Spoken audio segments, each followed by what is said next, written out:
As a medium that depends and thrives on innovation and constant change, the gaming space is no stranger to major leaps in technology and innovation. Moving from arcades to home consoles, from cartridges to compact discs, from standard definition to the much richer 720 and 1080p resolutions, are all great examples of this, and all have taken place just within the last few decades. But change is constant, and we continue to see the moving target of gamers' expectations lead the way towards new frontiers for the industry. As frame rates less than 60 per second become less and less acceptable, and 1080p continues to take a larger backseat to the world of 4K and 8K, we are also seeing an upswing in the concept of streaming games. That is, playing a game that isn't even running where you are. You are simply receiving a stream of the game from somewhere else, while it accepts your inputs from your location. As a concept, the idea of streaming games theoretically has a lot of attractive connotations for those who make games and those who play them. It allows one to save tons of digital and physical space since they are not located where you are, and it removes the traditional barrier of consoles only being so powerful by allowing the power to be located somewhere else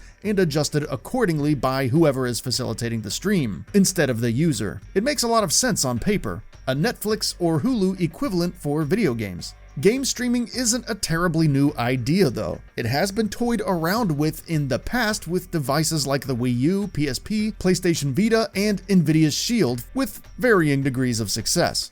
Microsoft's, Nintendo's, and Sony's 8th generation consoles also have their own, more robust streaming services and functionalities, albeit still with inconsistent results. Nevertheless, despite the fact that game streaming is still very much in its infancy, the lane for a gaming console to totally rely on it has remained wide open. That is, until Google decided to fill it. Google does seem like a great fit for this particular challenge, especially with their proven acumen managing massive operating systems, streaming services, and digital content distribution. Though now, well after its launch, the platform is struggling to hold the attention of even those who were its most fervent supporters less than a year ago. How could something that the market clearly has room for, from a company that should be more than capable of pulling it off, end up where it currently is? What the hell happened to Google Stadia? The announcement of Google Stadia, the all-online cloud gaming device, was met with plenty of positivity at first. As we discussed before, it's an excellent idea. Plenty of people are over managing hard drive space, let alone physical space,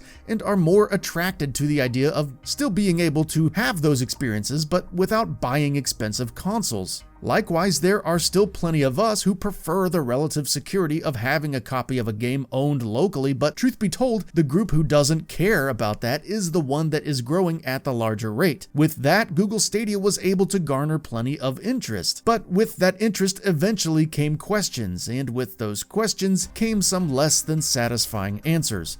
First of all, cloud streaming games isn't an improvement over localized gaming in every department. As we touched on before, paying for the right to stream a game is not the same as buying a copy of it and owning it. When you buy it, you have it with you. Even digital games, as long as they exist on your drive, you have access to them.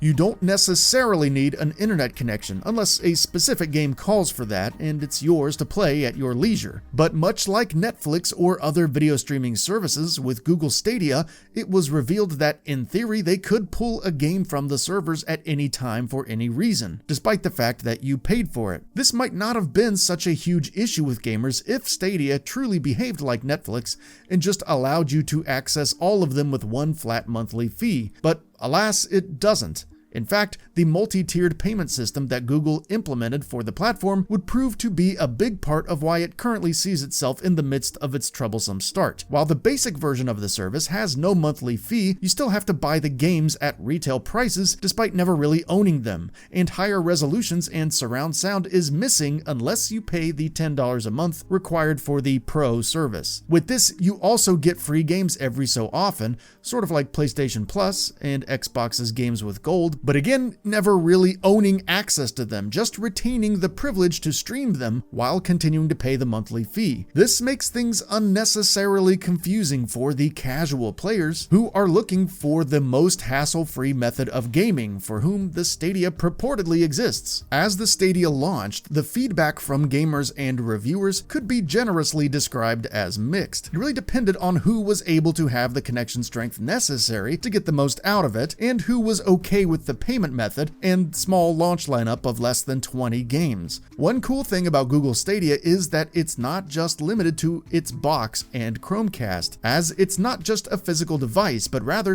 a multifaceted service. In addition to having it on your TV, computers and even some phones will run the service. While a larger list of phones than just Google's own Pixels would have been nice, the fact that the service does technically work in all three major entertainment spheres is impressive when it works. This brings us to another glaring issue with Stadia: the inconsistent performance.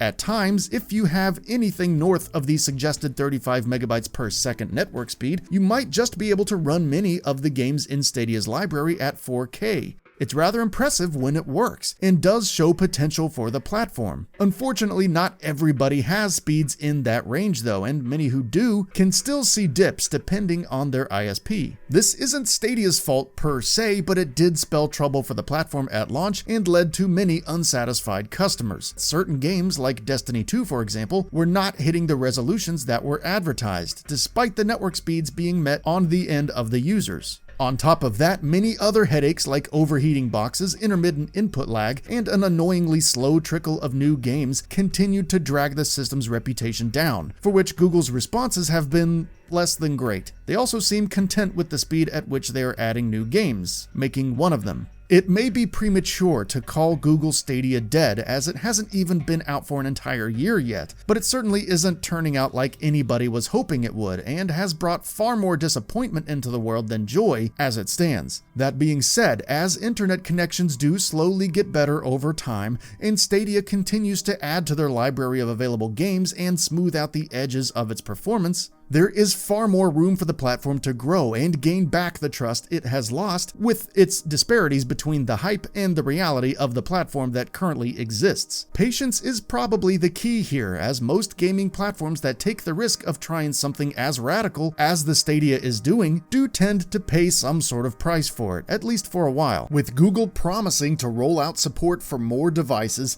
a more robust free option, and several timed exclusives, they could be on the path to a real course correction. But no matter what happens, the truth still remains that Google has the resources to figure the platform out. And even though it may never be for everybody, it could one day be for enough of us to assert its own place in the gaming world among its competition. That's it for this video. If you enjoyed and would like to see more, feel free to hit that subscribe button and hit the notification bell to ensure you'll be notified when new videos go up.